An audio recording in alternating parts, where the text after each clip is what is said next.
ওই মামা, ছেলেদের জীবন এমন কেন হয়?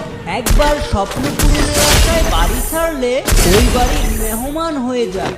মামা, ছেলেদের জীবন সম্পর্কে জানতে চাও?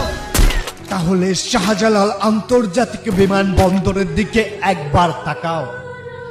সেখানে হাজারো স্বপ্ন ঝরে যায়, আবার কেউ শত বছর ত্যাগ করে নিজের স্বপ্ন পূরণ করে আবার নিজের পরিবারের সাথে মিলিত হয়।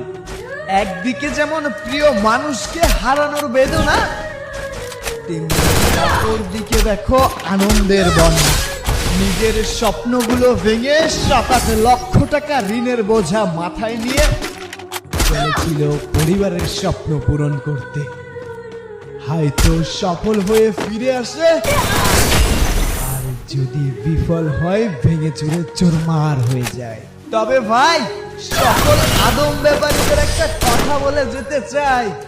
এত টাকা ঋণের বোঝা মাথায় নিয়ে নিজের ফ্যামিলির কথা চিন্তা করে সবকিছু ছেড়াই দূর প্রবাসে পাড়ি জমায়। মিথ্যা প্রতিশ্রুতি দিয়ে তাদের সেই স্বপ্নগুলো ভেঙে তছনছ করে দিয়ে না, কারণ অনেকগুলো পরিবার তাকিয়ে থাকে ওই একটা মানুষের দিকে, তাই স্বপ্ন ভেঙে গেলে ইচ্ছা হয় না।